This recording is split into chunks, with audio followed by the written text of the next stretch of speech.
Result ಬಂದ 5 ದಿನಗಳ ನಂತರ ಅಂತೂ ಇಂತೂ ತಮಿಳುನಾಡಿನಲ್ಲಿ ಸರ್ಕಾರ ಟಿವಿಕೆ ನೇತೃತ್ವದ ಸರ್ಕಾರ ರಚನೆಯಾಗುವುದು ಖಚಿತ ಆಗಿದೆ. 5 ಸಣ್ಣ ಪಕ್ಷಗಳ ಬೆಂಬಲದೊಂದಿಗೆ ನಾಳೆ ನಟ ವಿಜಯ್ ಪ್ರಮಾಣ ವಚನ ಸ್ವೀಕರಿಸ್ತಾರೆ.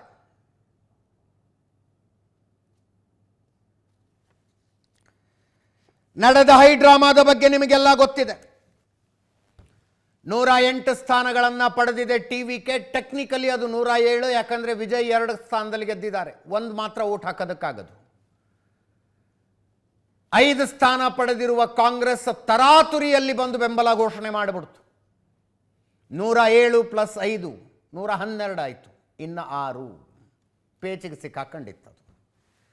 ನನ್ನ ಹತ್ರ 112 ಸ್ಥಾನಗಳಿದ್ದಾವೆ, ನನ್ನನ್ನು ಸರ್ಕಾರ ರಚಿಸೋದಕ್ಕೆ ಆಹ್ವಾನಿಸಿ ಅಂತ ಗವರ್ನರ್ ರಾಜೇಂದ್ರ ಅರ್ಲೇಕ್ ಅವರವ್ರ ಹತ್ರ ವಿಜಯ್ ಹೋದರೆ 118 ಬೇಕಪ್ಪ, ಇನ್ನು 6 ತಗೊಂಡು ಬಾ ಅಂಥೇಳಿ ವಾಪಸ್ ಕಳಿಸಿದ್ರು. ಅವರು 2 ಸಲ ವಾಪಸ್ ಕಳಿಸಿದ್ರು.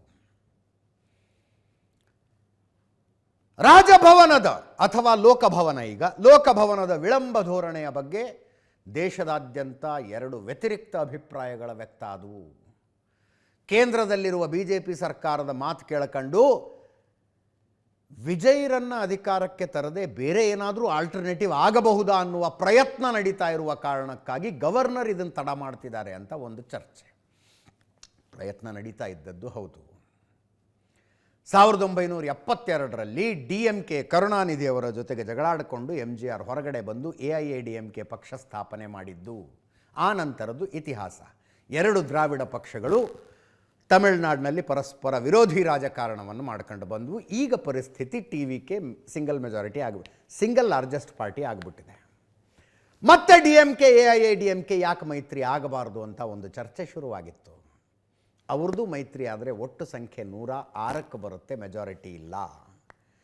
DMK ಮೈತ್ರಿಯೊಳಗಿನ ಎಲ್ಲ ಪಕ್ಷಗಳು AIADMK ಒಳಗಿನ ಮೈತ್ರಿಯನ್ನು ಎಲ್ಲ ಪಕ್ಷಗಳು ಸೇರಿಸ್ಕೊಂಡ್ರೆ ಹಂಗೂ ಹಿಂಗೂ ಮಾಡಿ 118 ಮಾಡಬಹುದು. ಆ ಪ್ರಯತ್ನ ನಡೀತಾ ಇತ್ತು. ಆ ಪ್ರಯತ್ನ ಏನಾಗುತ್ತೋ ನೋಡ್ಕೊಂಡು ವಿಜಯ್ ಅವರನ್ನು ಸರ್ಕಾರ ರಚನೆಗೆ ಕರೆದರಾಯಿತು ಅಂತ ರಾಜ್ಯಪಾಲರು ಹಿಂಗೆ ಓಡಾಡಿಸ್ತಾ ಇದ್ದಾರೆ ಅಂತ ಒಂದು ಚರ್ಚೆ ಶುರುವಾಯಿತು. ಪರ ವಿರುದ್ಧ ಅಭಿಪ್ರಾಯಗಳ ವ್ಯಕ್ತ ಆದವು. ವಾಟ್ ಎವರ್ ಇಟ್ ಈಸ್, ಈಗ ವಿಜಯರಿಗೆ 120ರ ಸಂಖ್ಯಾಬಲ ಇದೆ. ಯಾವುದ್ಯಾವುದು ಅಂತ ನೋಡ್ತಾ ಇದ್ದೀರಿ. 120ರ ಸಂಖ್ಯಾಬಲ. 107 ಅವರದ್ದು, 5 ಕಾಂಗ್ರೆಸ್ ಸೇರಿಸಿದ್ರೆ 112 ಆಯಿತು. CPI 2 ಸೇರಿಸಿದ್ರೆ 114, CPMದ್ದು 2 ಸೇರಿಸಿದ್ರೆ 116, VCK 2 ಸೇರಿಸಿದ್ರೆ 118. ಅಲ್ಲಿಗೆ ಹಾಫ್ ವೇ ಮಾರ್ಕಿಗೆ ರೀಚ್ ಆದರು, ಮ್ಯಾಜಿಕ್ ನಂಬರಿಗೆ ರೀಚ್ ಆದರು. ಯಾವುದಕ್ಕೂ ಸುರಕ್ಷತೆಗೆ ಇರಲಿ ಅಂತ ಇಂಡಿಯನ್ ಯೂನಿಯನ್ ಮುಸ್ಲಿಂ ಲೀಗ್ನ ಒಬ್ಬ ಶಾಸಕರು, 2 ಪೈಕಿ ಒಬ್ಬರಷ್ಟೇ ಬೆಂಬಲ ಕೊಡ್ತಾರಂತೆ. ಅದು ಯಾಕೆ ಅಂತ ಚೆಕ್ ಮಾಡಿದ್ವಿ. ಕರೆಕ್ಟಾಗಿ ಒಪ್ಪಬಹುದಾದ ಎಕ್ಸ್ಪ್ಲನೇಷನ್ ಅದಕ್ಕೆ ಸಿಕ್ತಿಲ್ಲ. ಸಿಕ್ಕ ಮೇಲೆ ಹೇಳ್ತೀವಿ. AMMKದ ಒಬ್ಬ ಶಾಸಕರು, AMMK NDA ಅಲಯನ್ಸ್ನಲ್ಲಿದ್ದಂಥ ಪಕ್ಷ, ದಿನಕರನ್ರ ಪಕ್ಷ NDA ಅಲಯನ್ಸ್ನಲ್ಲಿತ್ತು. ಅವರು ಹೋಗಿ TVKಗೆ ಬೆಂಬಲವನ್ನು ಕೊಟ್ಟಿದ್ದಾರೆ. ಆ ಮೂಲಕ 120 ಶಾಸಕರ ಬೆಂಬಲ ಪತ್ರದೊಂದಿಗೆ ವಿಜಯ್ ಹೋಗಿ ರಾಜ್ಯಪಾಲರನ್ನು ಭೇಟಿಯಾಗಿ ತಂದಿದ್ದೀನಿ ನೋಡಿ ನೀವು ಹೇಳಿದಷ್ಟು ಶಾಸಕರ ಬೆಂಬಲವನ್ನು ಬೋಧಿಸಿ ಈಗ ಪ್ರಮಾಣ ವಚನ ಅಂದಿದ್ದಾರೆ. ರಾಜ್ಯಪಾಲರಿಗೆ ಹ್ಞೂ ಅನ್ನೋದೇ ಬೇರೆ ಮಾರ್ಗ ಇಲ್ಲ. ನಾಳೆ ಪ್ರಮಾಣ ವಚನ ಸ್ವೀಕಾರ ಸಮಾರಂಭ ನಡೆಯುತ್ತೆ. ನೋಡಿ, ಸರ್ಕಸ್ ಇಷ್ಟು ದಿವಸ ಎಳಿಬೇಕಾಗಿರಲಿಲ್ಲ. ಕಾಂಗ್ರೆಸ್ಸು DMK ಜೊತೆಗಿನ ಮೈತ್ರಿಯನ್ನು ಕಡಿದುಕೊಂಡು TVK ಜೊತೆಗೆ ಬರುವ ನಿರ್ಧಾರ ಮಾಡುತ್ತಲ್ಲ, it should have behaved like a national party. ಈ ದೇಶದಲ್ಲಿ ಅತ್ಯಂತ ಪುರಾತನ ಪಕ್ಷವಾಗಿರುವಂಥ ಕಾಂಗ್ರೆಸ್ಸು ಪ್ರತಿಷ್ಠೆಗೆ ತಕ್ಕಂತೆ ನಡೆದುಕೊಂಡು ವಿಜಯರಿಗೆ ಹೇಳಬಹುದಾಗಿತ್ತದು, ನಾವು 5 ಜನ ಇದ್ದೀವಿ, ನಮ್ಮದೇ ಮೈತ್ರಿಕೂಟದಲ್ಲಿ ಬೇರೆ ಬೇರೆಯವರಿದ್ದಾರೆ. CPI, CPIM, VCK, Indian union Muslim league, ಈ 4 ಪಕ್ಷದವರಿದ್ದಾರೆ. ಈ 4 ಪಕ್ಷಗಳವ್ರನ್ನ ನಾವು ಮಾತಾಡ್ಕೊಂಡು ಕರ್ಕೊಂಬರ್ತೀವಿ, ಸರ್ಕಾರ ರಚನೆ ಮಾಡಿರಂತೆ ಅಂಥೇಳಿ ಈ 4 ಪಕ್ಷಗಳ ಜೊತೆಗೆ ಕಾಂಗ್ರೆಸ್ನವರು ಸಭೆಗಳನ್ನು ಮಾಡಿದರೆ, ರಾಹುಲ್ ಗಾಂಧಿಯವರು ಮಾತನಾಡಿದರೆ, ಮಲ್ಲಿಕಾರ್ಜುನ ಖರ್ಗೆ ಅವರು ಮಾತನಾಡಿದ್ದರೆ, ಆಗ ಆ ಮೈತ್ರಿಕೂಟದಲ್ಲಿ TVK ಮೈತ್ರಿಕೂಟದಲ್ಲಿ ಕಾಂಗ್ರೆಸ್ಸು ಒಂದು ಹಿರಿಯಣ್ಣನ ಸ್ಥಾನಕ್ಕೆ ಬಂದಂಗೆ ಆಗ್ತಿತ್ತು. 107 ನಿಮ್ಮದು, 13 ಜನ ನಾವು ಅಂತ ಹೋಗ್ಬೋದಾಗಿತ್ತು ಕಾಂಗ್ರೆಸ್. ನಾವು 13 ಜನ, 107 ನಿಮ್ಮದು, ಬನ್ನಿ 150 ಆಯಿತು ಸರ್ಕಾರ ಮಾಡೋಣ ಅನ್ನುವ ಸ್ಥಿತಿಗೆ ಕಾಂಗ್ರೆಸ್ ಬರ್ತಿತ್ತು. ಇವರು ಅರ್ಜೆಂಟಾಗಿ ಯಾರು ಬರ್ತಿರೋ ಬಿಡ್ತಿರೋ ನಾವಂತೂ ಹೋಗ್ತೀವಪ್ಪ ಅಂಥೇಳಿ ಹೋಗಿ ಬೆಂಬಲ ಪತ್ರ ಕೊಟ್ಬಿಟ್ರು. ಅದಾದ ಮೇಲೆ ವಿಜಯ್ಗೆ ಅನಿವಾರ್ಯತೆ ಏನು ಬಂತು ಅಂದರೆ, ಉಳಿದ ಪಕ್ಷಗಳ ಜೊತೆ ತಾವು ಮಾತಾಡಬೇಕಾಗಿ ಬಂತು ವಿಜಯ್ಗೆ. ಉಳಿದ ಪಕ್ಷಗಳು ಕಾಂಗ್ರೆಸ್ ಮೇಲೂ ಬೇಜಾರು ಮಾಡಿಕೊಂಡು ನಮ್ಮ ಜೊತೆ ಚರ್ಚೆ ಮಾಡ್ಕೊಂಡು ಹೋಗ್ಬೋದಾಗಿತ್ತಲ್ಲ, ನಿಮ್ಮ ಪಾಡಿಗೆ ನೀವು ಯಾಕೆ ಹೋದ್ರಿ ಅಂತ. VCKದ ವಿಚಿತ್ರ ನಿಲುವು ನೋಡಿ ನೀವು. VCKದವ್ರು ಏನು ಹೇಳಿದ್ರು, TVKನ ಬೆಂಬಲಿಸಬೇಕೋ ಬೆಂಬಲಿಸಬಾರ್ದು ಅನ್ನೋದನ್ನು ನಾವು ಆಮೇಲೆ ನಿರ್ಧಾರ ತಗೊಳ್ತೀವಿ, ಆದರೂ ರಾಜ್ಯಪಾಲರು TVKಗೆ ಸರ್ಕಾರ ರಚಿಸೋದಕ್ಕೆ ಆಹ್ವಾನ ಕೊಡಬೇಕಾಗಿತ್ತು ಅಂದರು. ಆ ಹೇಳಿಕೆ ಬಂದಾಗಲೇ ನಮಗೆ ಖಚಿತ ಆಗಿತ್ತು ಇವರು ಹಂಗೂ ಹಿಂಗೂ ಮಾಡಿ ಬೆಂಬಲ ಕೊಟ್ಟುಬಿಡ್ತಾರೆ ಅಂತ. ಆಮೇಲೇನೋ ಸ್ವಲ್ಪ ಈಗೋ ಕ್ಲಾಶು ಆಗಿದೆ. ವಾಟ್ಸಪ್ ಕಾಲ್ನಲ್ಲಿ ಮಾತಾಡಿದ್ರು ನಮಗೆ ವಿಜಯ್ ಅಂತ. ಅಂದರೆ ತಮ್ಮ ಕಡೆಯಿಂದ ಒಬ್ಬ ಪ್ರತಿನಿಧಿಯನ್ನು ನಮ್ಮ ಆಫೀಸಿಗೆ ಕಳಿಸಿ ಒಂದು ಅಧಿಕೃತ ಲೆಟರ್ ತಗೊಂಡು ಬಂದು ಹಾಗೇನೋ ಮಾಡಬೇಕಾಗಿತ್ತು. ವಾಟ್ಸಪ್ ಕಾಲ್ ಮಾಡಿ ನೀವು ಇಬ್ಬರು ಬೆಂಬಲ ಕೊಟ್ಬಿಡಿ ನಮಗೆ ಅಂತಂದರೆ ಮರ್ಯಾದೆ ಇಲ್ವಾ ಅಂತೆಲ್ಲ ಮಾತಾಡಿದ್ರು. 120 ಸಂಖ್ಯೆ ಆಗಿದೆ. ಇದರ ಮಧ್ಯದಲ್ಲಿ DMK AIADMK ಸರ್ಕಾರ ರಚಿಸುವ ಪ್ರಯತ್ನ ನಡೆದಿಲ್ವಾ? ನಡೆದಿದ್ದಂತೂ ಹೌದು. AIADMKಯ ತುಂಬ ಹಿರಿಯ ನಾಯಕರೊಬ್ಬರು ಮಾತಾಡಿದ್ದಾರೆ.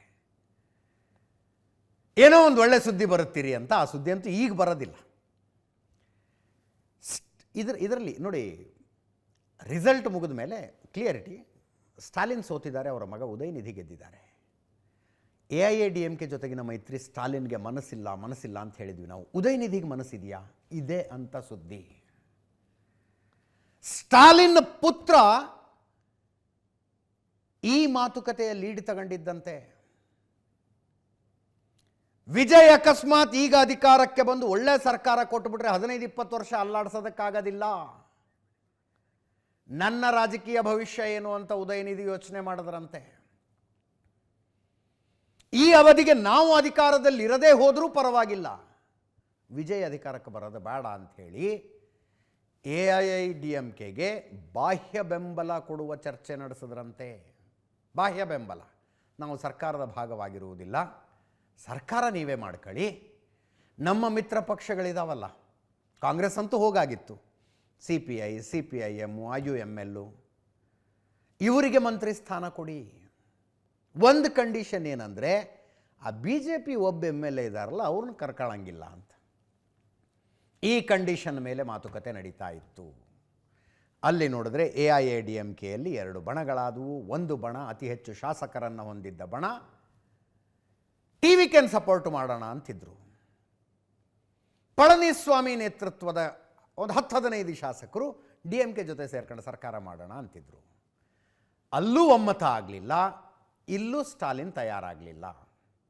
ಹೀಗಾಗಿ TVK ಸರ್ಕಾರ ರಚನೆಯಾಗುವುದು ಅನಿವಾರ್ಯ ಅನ್ನುವ ಸನ್ನಿವೇಶ ಸೃಷ್ಟಿಯಾಯಿತು.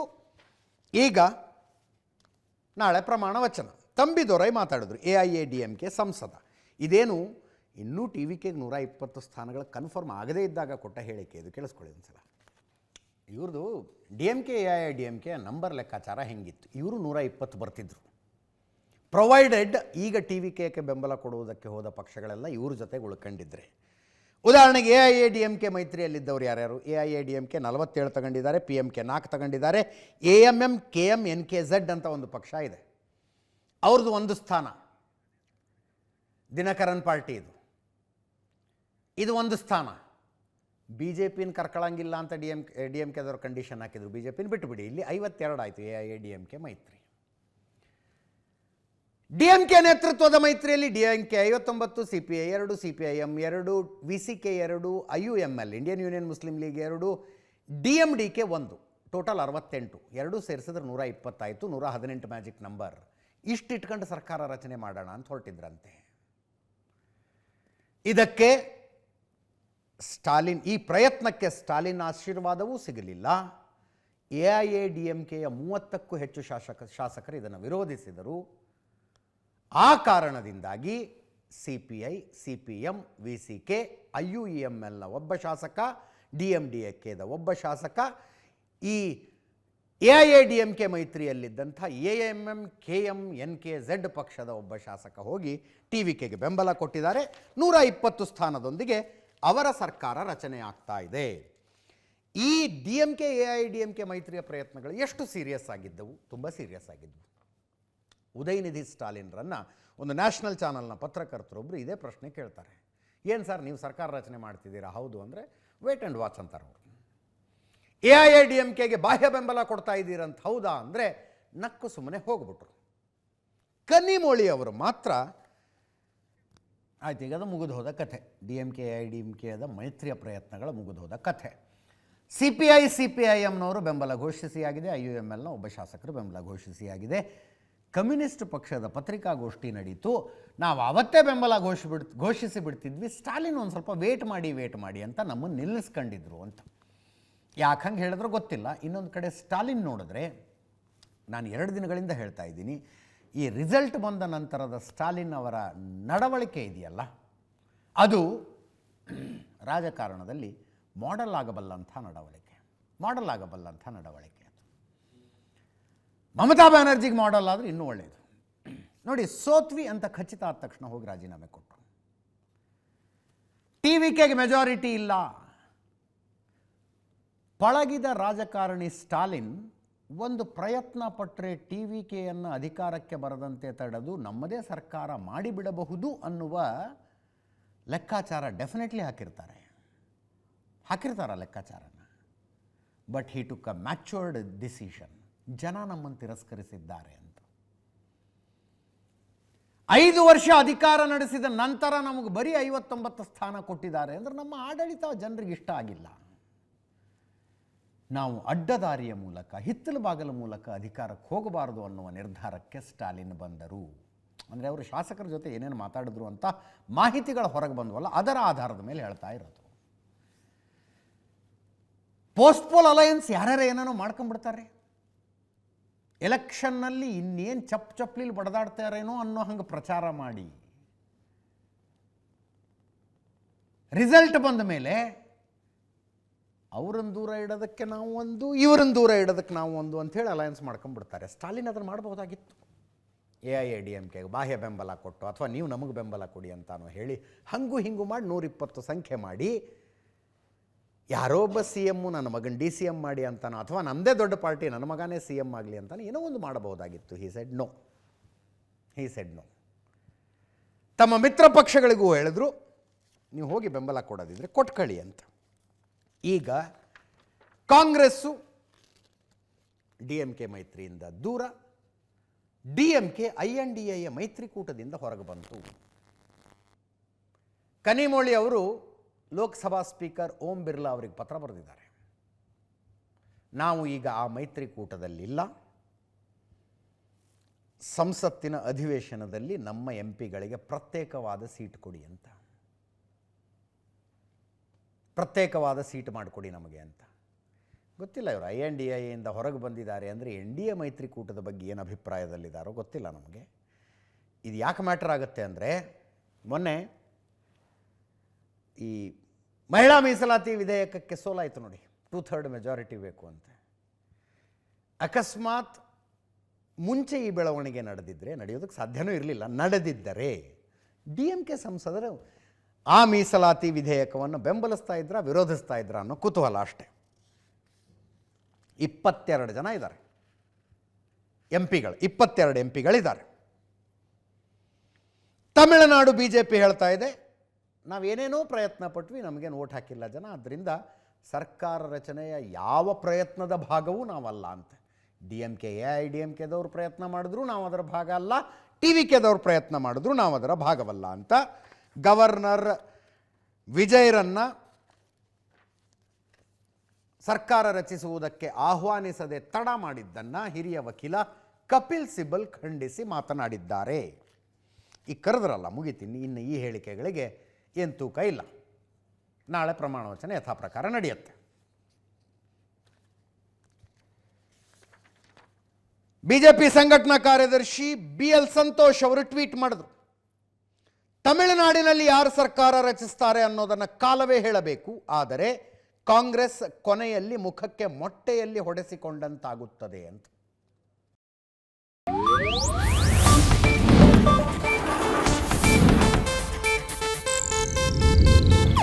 ಇದು ಏಷ್ಯಾನೆಟ್ ನ್ಯೂಸ್ ನೆಟ್ವರ್ಕ್ ಪ್ರಸ್ತುತಿ.